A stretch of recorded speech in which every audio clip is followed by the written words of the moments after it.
Let it go on a little few.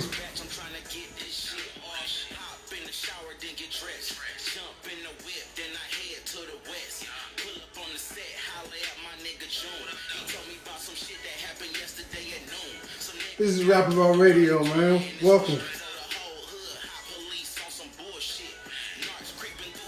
Whoever. Cause I know better.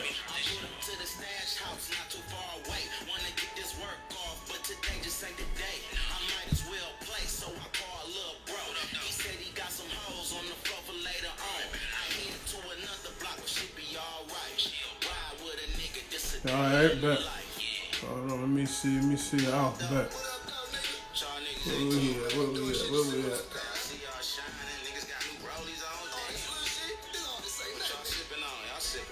Is that sending them? Okay, bet.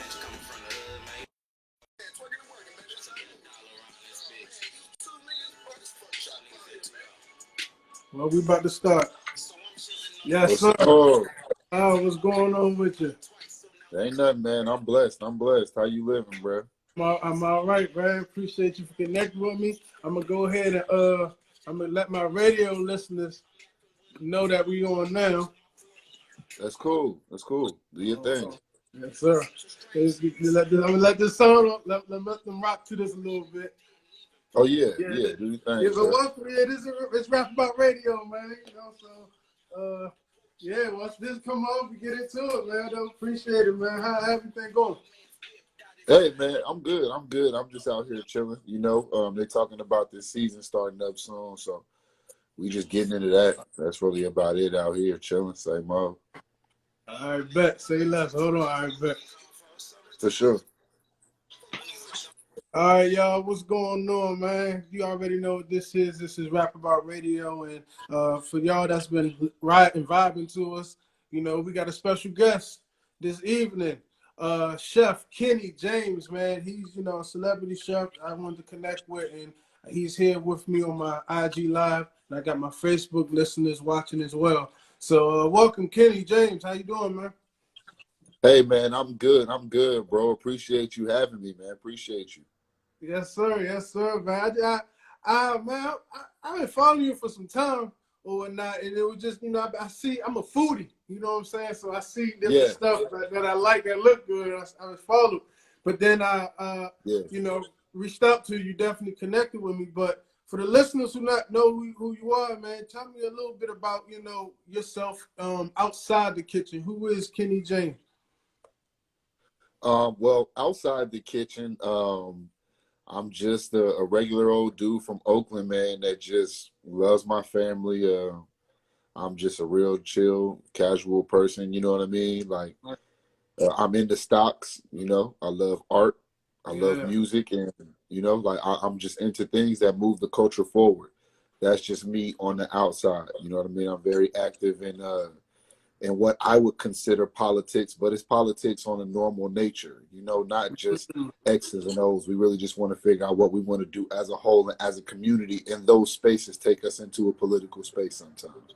Right. Yeah, I'm a little bit of everything, man. Okay, well, we're going to have to unpack some of that. So take me back, bro. I always like to dive back a little bit about, what I'm saying? You mentioned you love your family. Like, what is that family dynamic like with you now? Is your moms and pops still around? What is that relationship like?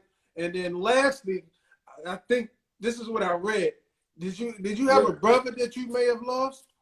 Yeah. I lost my brother in May. Yeah. I lost my older brother and my co-business partner, Chef B. Rest in peace, man. Me and him, like, we were arm in arm pretty much every day. You know what I mean?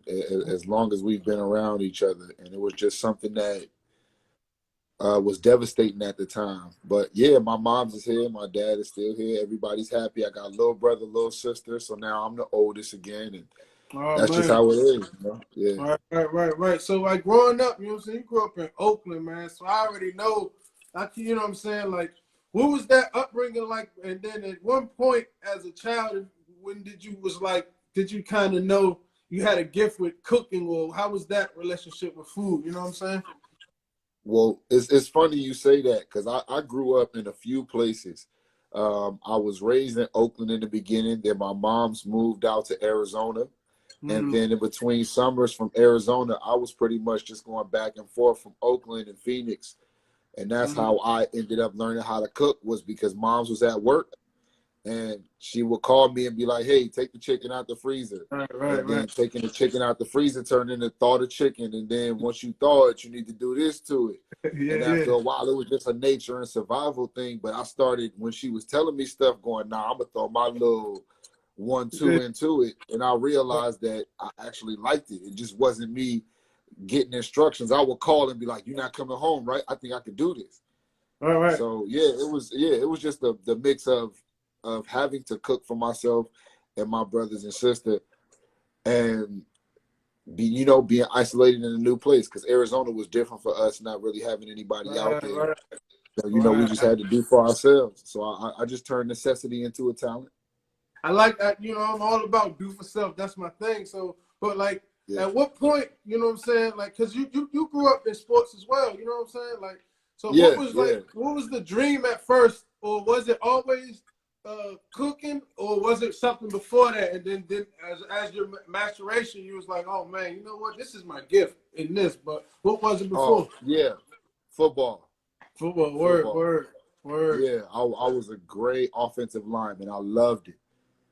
I love it. It was, to me, it was more cerebral. Like, you know how some people just pick up the game on different levels. I love the line. I love putting somebody on their ass. I love like checking somebody that was 300 pounds, thinking they was going to do something. Like it was just the idea of being able to control what happens in the beginning for the results in the end. You know what I mean? And that just, once again, come from having a lot of family. Everybody can't be the quarterback. Everybody can't be the receiver. Sometimes you got to block, and you got to block well. And that was just one of my talents. But I ended up messing up my knee in high school, and I transferred schools. And the school that I transferred to had vocational programs in it. And one of the programs was culinary arts. Oh, word. So I was, So I was able to pick from junior and senior year something that I could do vocationally that I could graduate with a certificate in. Right. So once I transferred schools on the sports side of it, I went to a technical school that taught me culinary arts, and then I just hit the ground running. Okay, word bet. So that's when you entered that beautifully. So that's when, you know what I'm saying, that transition happened. So you know what I'm saying? So this is your career now, right? You know what I'm saying? You got experience with this.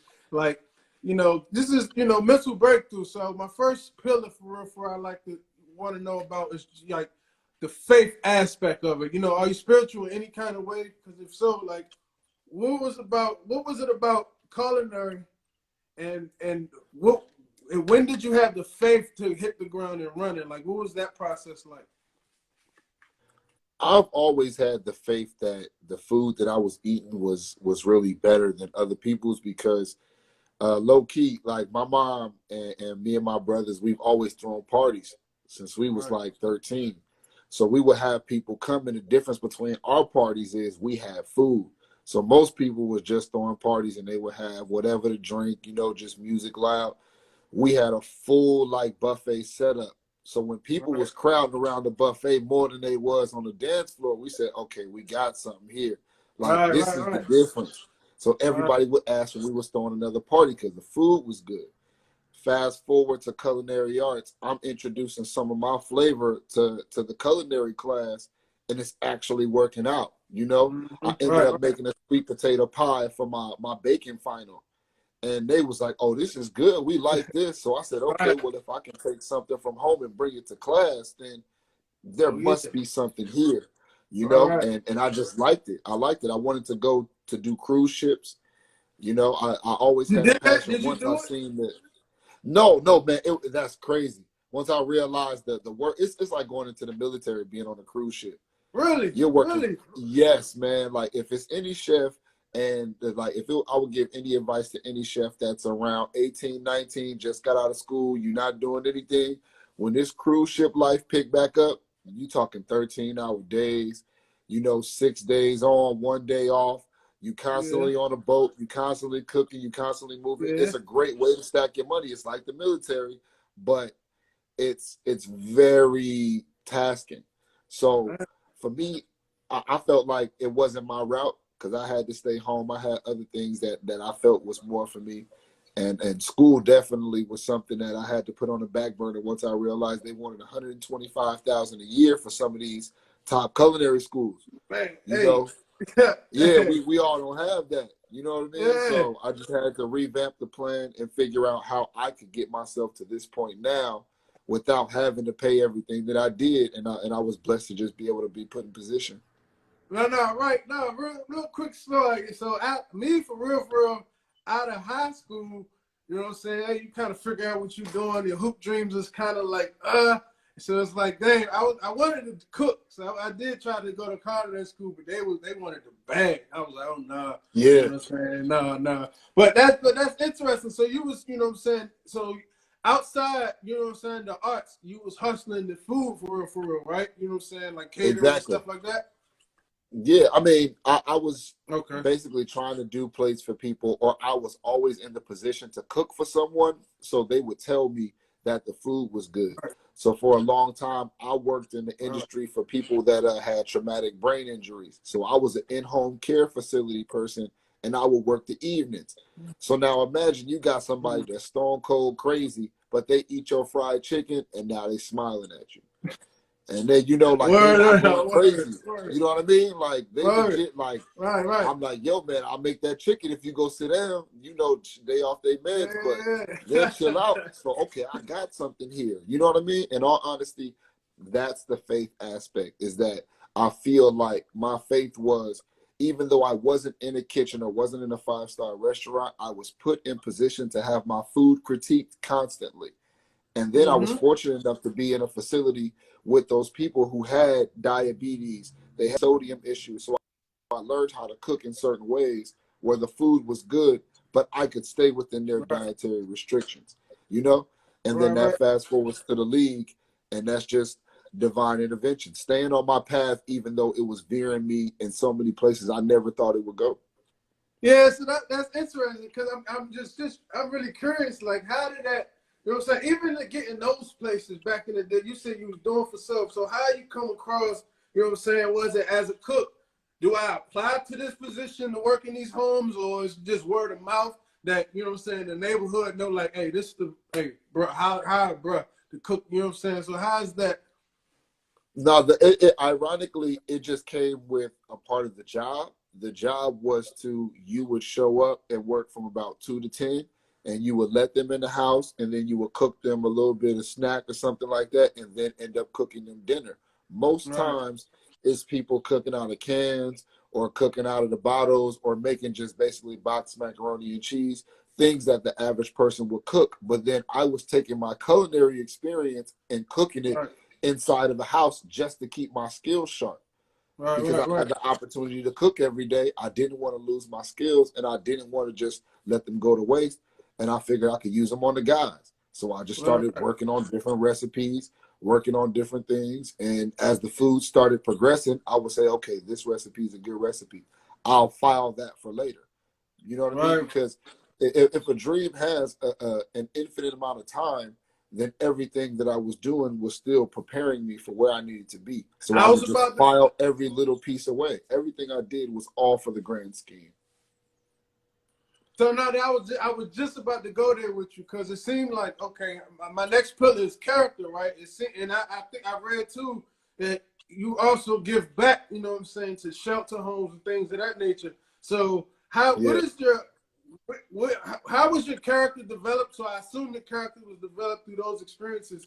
But how do you know, moving in the circles you move now, how much have your character and morals played in the part in getting to where you are now and, you know, moving in these circles?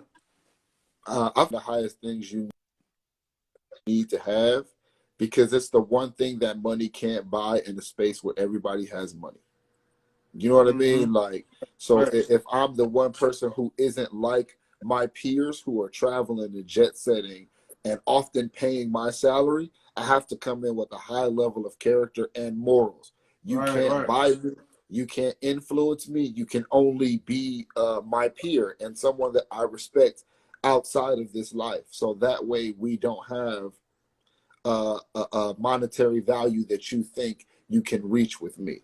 So character is something that I feel you always have to have.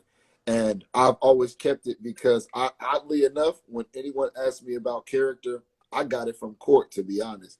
Dealing with a lot of people, they would often call their character witness. And their character witness is only speaking solely to who they are as a person. Right. So if I can have someone come in here and I've murdered someone, but I can have 1,000 character witnesses to say, no, this person is of a different breed. He's of a different caliber. He would not do these things. And if he would have done it in a different nature. That's when I knew character mattered, because they'll use it in court. It's the only thing that I know that works in court that's of your favor that isn't a finite thing. Blood is finite. DNA is finite. Everything else is finite except your character. So hold your character throughout, because you're going to need that one day if you're sitting on the stand, period. Right. No, real right. I'm glad you pointed that out. You know what I'm saying? So, like, how, so how now saying now you're a celebrity chef, you know what I'm saying? How was the culinary hustle with this, you know what I'm saying? Being especially an independent, like, you know what I'm saying? Is the goal, is the goal to own a restaurant? Is it to just, multiply the different clients you have? Like, how do one like yourself, how are you getting these clients, and you know what I'm saying, how is these relationships developed? I think that it goes back to what you said about character, because it's like my guy, E.T., he just had a birthday recently. And say he calls me to do a party for him. Imagine how many people that are players and athletes that could possibly be at that birthday party. So now if you're of good character and you do a good job, any one of these people could call you and have another job in another city for you. So that's how you keep your references strong. You make sure that you keep a good referral base. You charge a fair price. You make sure that you're upfront with any and everyone that you deal with. There's no back end issues. You go above and beyond. You know what I mean? Like, once you get to this level, it's who you know and the service that you deliver. And everything else will take care of itself. I was just honestly blessed through DNA. I had a cousin, shout out to Dame Dollar, that put me on and put me in position to be his personal chef. And I have a rule.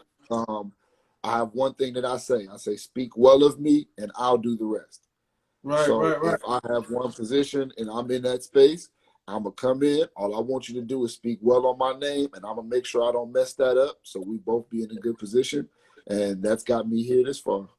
So let me, so character is strong in this one. So let me ask you then, you know what I'm saying? Because my next one is about patience. But, all right, so, okay, I'm looking at it like, you know what I'm saying? The time we are now, the ones with good character and that's really trying to live righteous, is their time is starting to, it's like the real ones is shining now. You know what I'm saying? So it's my thing is like one 2-part question. What is the politics like, you know what I'm saying, in the culinary world? Because you have guys with high character, and then you got flip side, you got ones that are shady. You know what I'm saying? So what is the politics like? And then secondly, what was your patience like through this whole process? Like, what was that struggle like, being patient?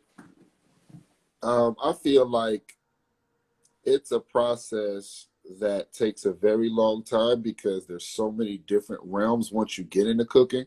Like my private chef realm, it's very small. I consider it like being in the Marines, where there's not a lot of us. It's a lot of chefs, but there are certain chefs that only want to do 5-star restaurants, chefs that work in food trucks.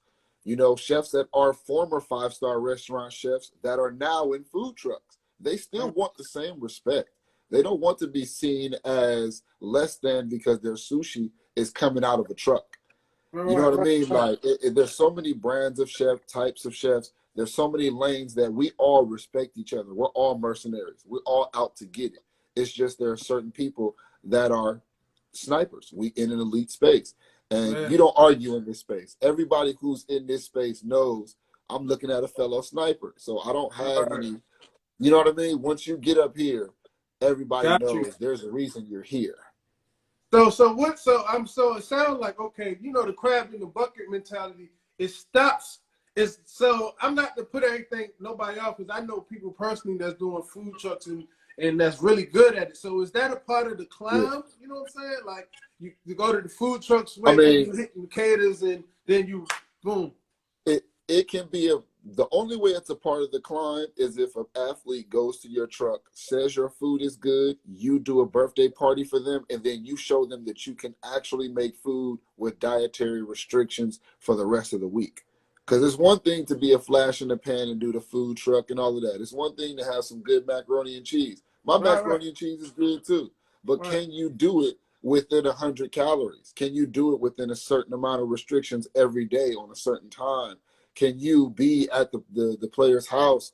Can you do this when on their schedule? Can you work around the video shoot? Or are you still connected to your food truck? You know, so that's where it separates it, in all honesty, is that when you get to this space, you have to be committed to the player. You have to be committed to the job. It's way more than cooking.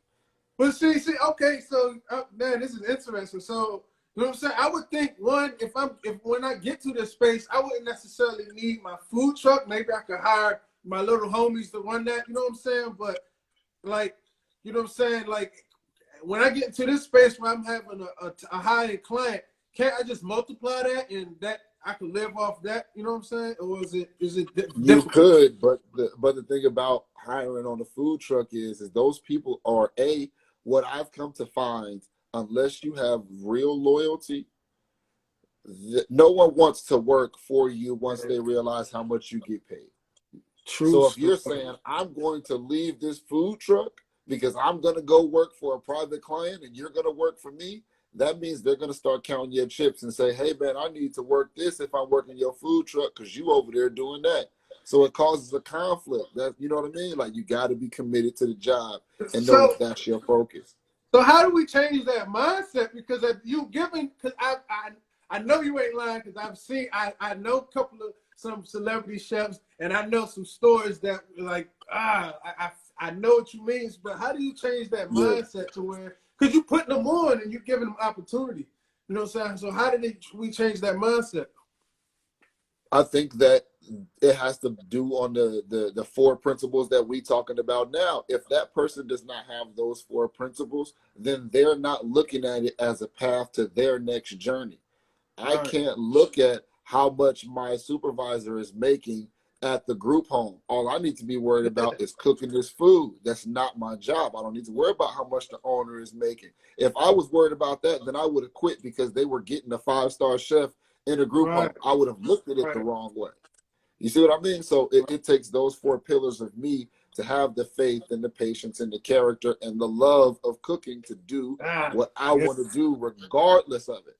You know what I mean? So the first pillar is, and that's why losing my brother is so hard. Because me and my brother have 4 pillars and we could run this game because we would sacrifice. We knew y'all had pillars too then, huh? Word. Yeah, it was set. Like, when I tell you there was no 2 chefs between me and him in the kitchen that can mess with me, I don't see it. I don't see it happening. We were Jordan and Pippen in the kitchen. There was we had to speak. So I was going to ask you, because I always ask this part, because being an entrepreneur or doing for self, we do hit that space to where, you know what I'm saying, that's when the faith is getting tried and you're getting tested, right? So it sounds like you're currently going through that right as we speak, huh? Oh, actively. My faith is tested every day because I gotta believe and trust in people that I've never had to. So it's just like back to Jordan. It's like having new teammates and going, I don't want to pass the Paxton. Yeah, I don't think he's gonna hit it. I know that he's supposed to and all of that, but I don't want to. You can't make me. So since I can shoot it, I'm gonna shoot it myself. And there's no coach in this particular instance that can go, nah, you need to trust him. There's no person that has to tell me. There's no feel around to be like, yo, he can hit it, pass it to him. I don't have to pass it. So I'm in a space where I have to learn my own discernment. I have to be LeBron. I have to go, dang, passing it is better. So we all gotta win. Yeah, because so what is that like for you? Because you know that's what you got to go through, what you got to do. You know what I'm saying? So what is that? Yeah. Like, what are some of the things you're doing now? Like, do you ever get sick of cooking? Because listen, man, for me, you know what I'm saying? Yeah. I can cook. I ain't say I like to. I can cook, but that's when I feel like going in the kitchen. You know what I'm saying? So what, like, going through this trial, you know what I'm saying? Your faith is getting tried right now. How is it? What is motivating you to get into the kitchen every day, especially when you lost your brother and like you said, you got LeBron. And I don't want to pass it, but this is the right play. You know what I'm saying? So like, what is that like for you right now? I used to wash cars.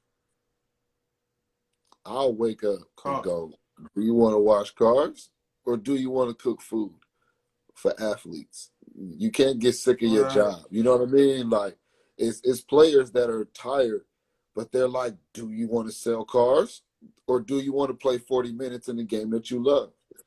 That's why they play hurt. They play hurt because I don't want to stop. I don't want to, you know. I took a month off when my brother passed, and I cried as much as I could cry. I had my conversations. I had my real breakdown moments. And after that month was over, it was time to get back in the lab. That's where my happiness is. It's time to get back to work. So no, I'm never tired of cooking. I'm tired of the things that surround cooking. You know, like you're saying, there's drama amongst chefs. There's battling. There's competitions that I didn't even know I was in. You know, I'm just happy to be me. Right. So yeah. It's a bunch of that comes with the life. Like I've heard, you know what I'm saying? Like you said, I'm a foodie, but I hear that in the culinary world, there's something that's called black cooking. All right, so what is that? I don't know if you heard it, man, or not, but if so, what is that? And what is the misconception with, you know, black cooking? Like, what is that game like, you know, being black from, you know what I'm saying? You're a black chef in America. Like, what is that like? You know what I'm saying? I think that black cooking is just like black anything else. We got a sauce that just comes with us. So if there's a dish that we have, there's a flavor that we have on our palate that no one else does. There's a way that we do things or over seasoning or an awakening of the palate that's considered black cooking. But if anyone else was just to add one more tablespoon of whatever seasoning they were adding, or now you too have black cooking. You know what I mean? I don't think that it's the concept of adding additional sauce to whatever it is that you're doing. I mean, I don't think that it exists, but I think that it's the way to classify something because you need to call it something as opposed to just good food.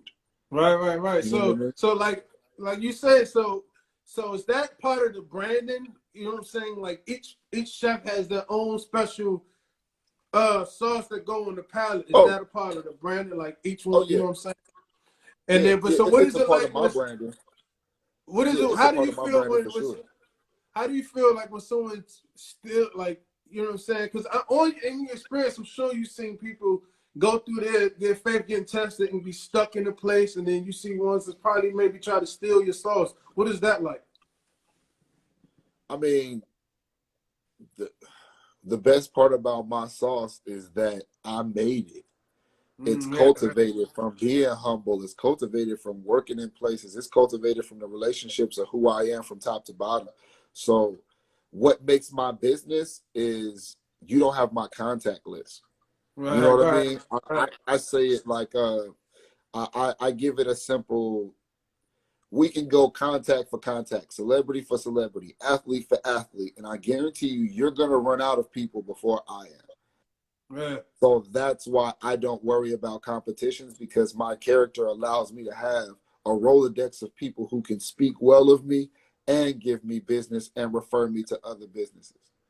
So you know what I mean? You run into a lot of people with a lot of issue who can take my sauce, but you're going to try and sell it to my clients who don't want you to make my sauce. They want me to make it.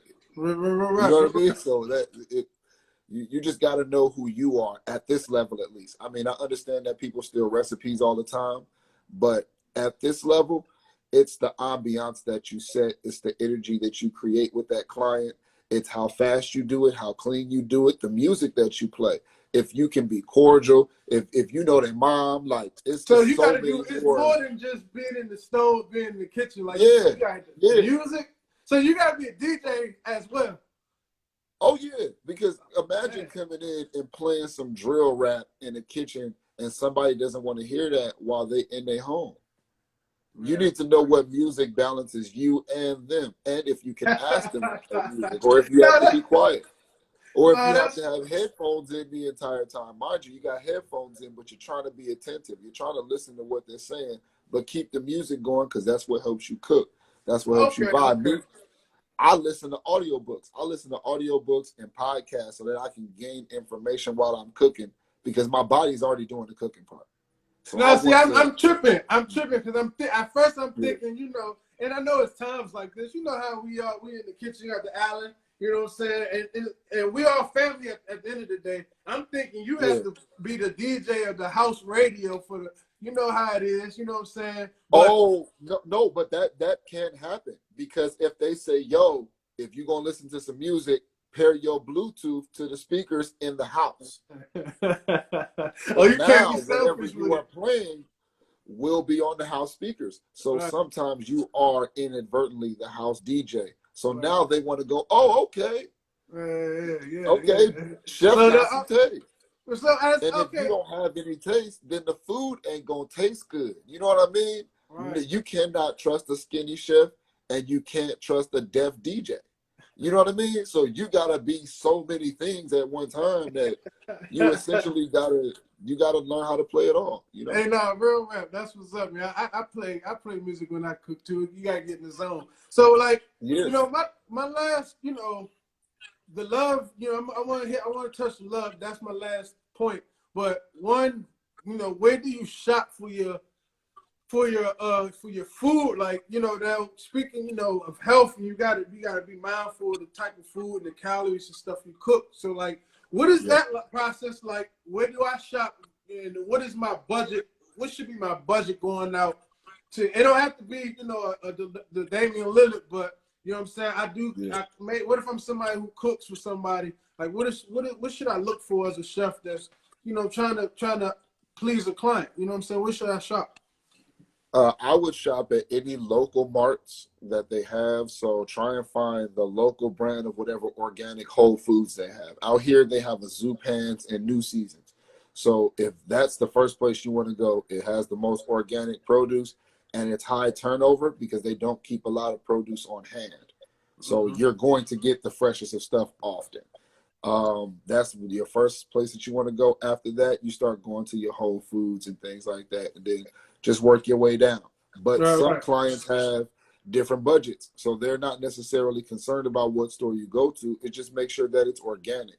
So if you find somebody where you're going to go to that store often, start talking to them in the produce section and see how happy they are. If they're like, yeah, man, we just got some new cucumbers in today, then start going there because they're happy at their job. You know, like, so you're going to get some good tomatoes because even though it's, you know, Walmart, this guy loves his tomatoes. You know what I mean? Like, he worked here because he's happy about produce because he might be another guy on his path. He might be a person that had his own garden and he's in the grocery store. So that's, you know what I mean? My fault, Coach John, is that, so that's part of what you go into, you know, have a conversation with your client is, you know, things that they allergic to, this, that, and the third. All right. So stuff like that. Yep. Okay. Yeah. Okay. I want to know your likes, your dislikes, how many people we're going to be cooking for, what times you would like your dinner, how much you would expect to be paying in your groceries, how often you need to have a grocery invoice or a check-in or something like that. If there's anything else that you require of me outside of the kitchen, like filling up waters or going to Costco to grab paper towels, little things around it. Are there any additional things you need me to do? Things of that nature, you know, and you just pick up stuff like that and you try and make it a part of your overall repertoire because you want the kitchen to be your domain. You want it to be effortless. You're just like another piece of the home, you know, like it's almost like the laundry room. You know what I mean? Like you just know how the kitchen is taken care of. So how do you automate automate this business, especially during COVID? Like, how do one, you know what I'm saying? I'm sure with your different clients, you can't go to homes as you used to, you know what I'm saying? Like, so how do one chef automate their business or you know, during like a pandemic? You can. And the craziest part about it is my business is actually elevated because my clients are making sure that it's just me. So now I don't have to deal with, as long as I'm safe, making sure that I'm getting tested, they know that their chef isn't anywhere except the store in their home, you know?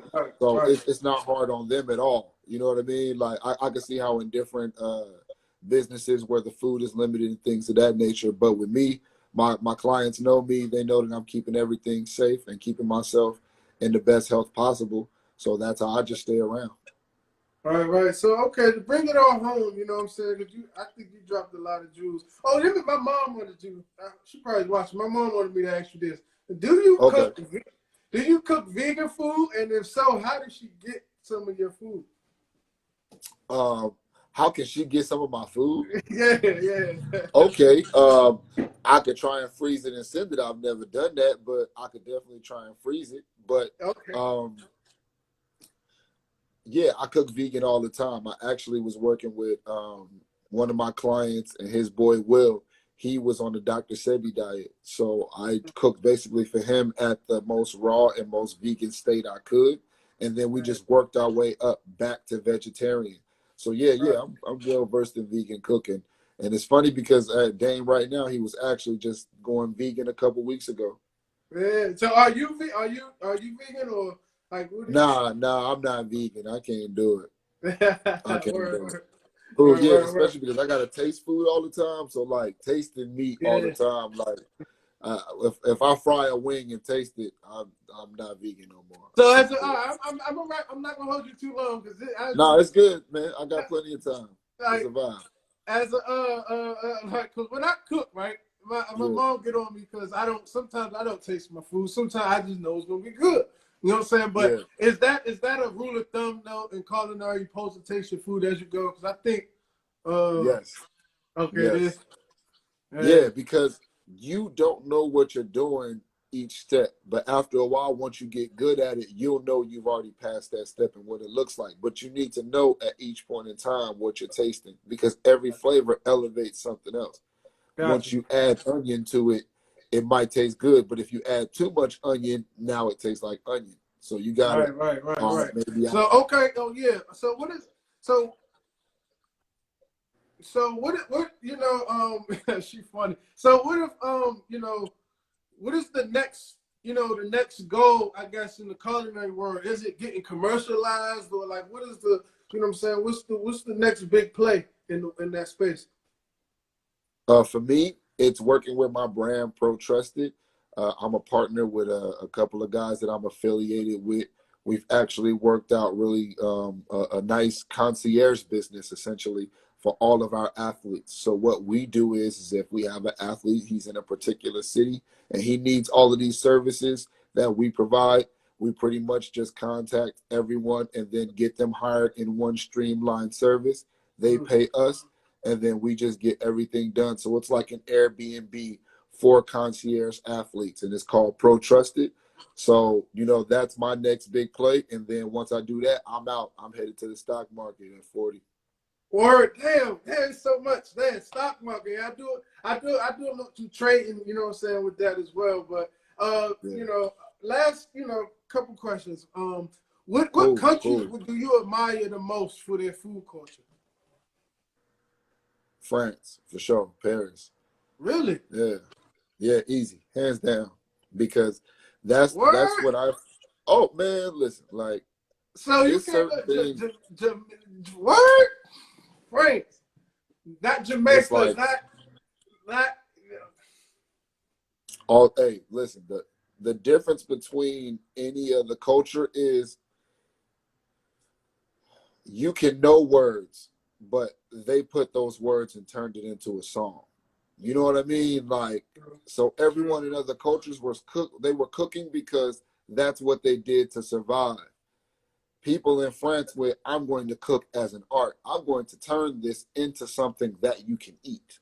You know what I mean? So I think that overall, the flavors and presentation that they present, hands down, because they focused on it. You know what I mean? Like, not because they're the best, but because they took the time to have the Kobe mentality.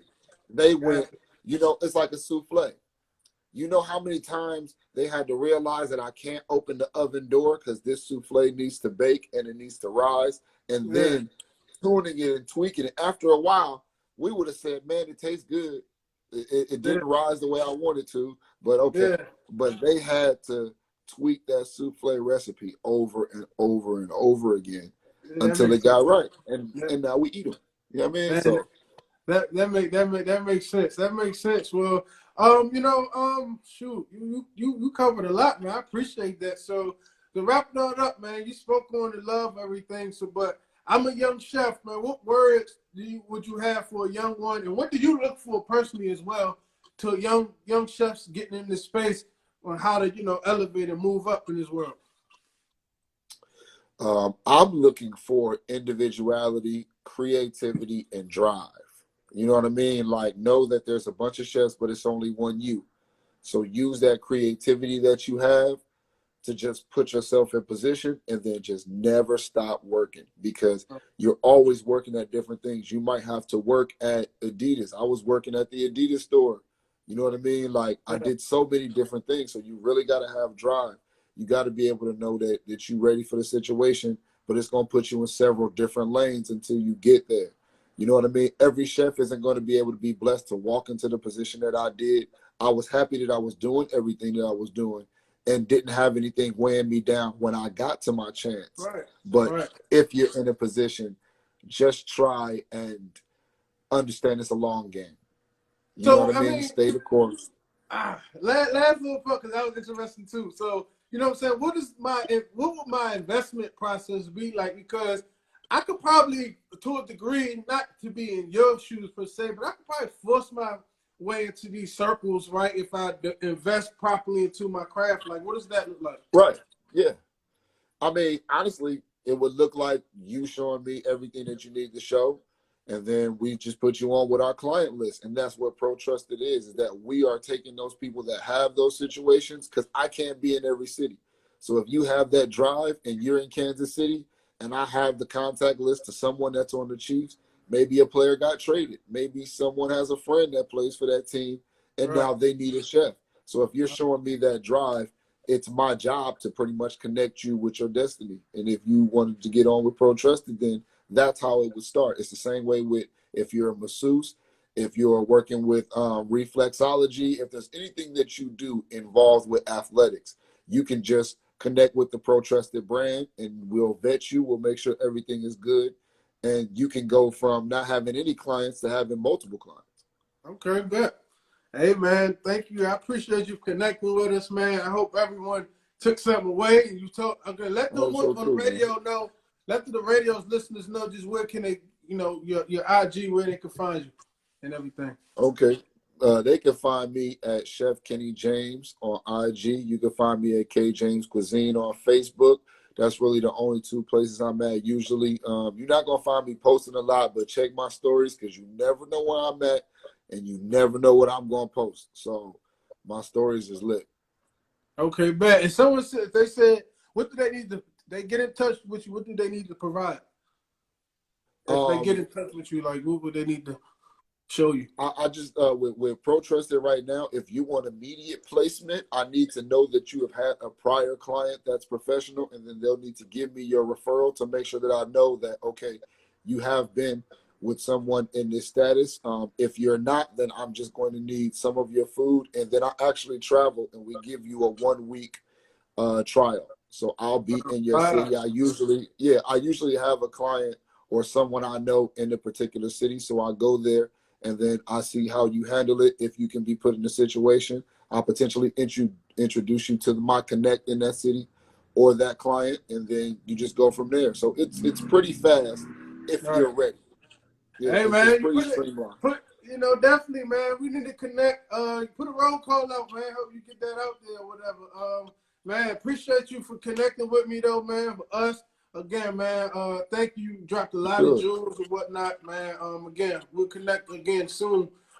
Bless, man. Yeah, man, that was Rap About Radio. Mental Breakthrough, brother. Appreciate you. Peace. It's all good, bro. Bless. Yes, sir. Bless.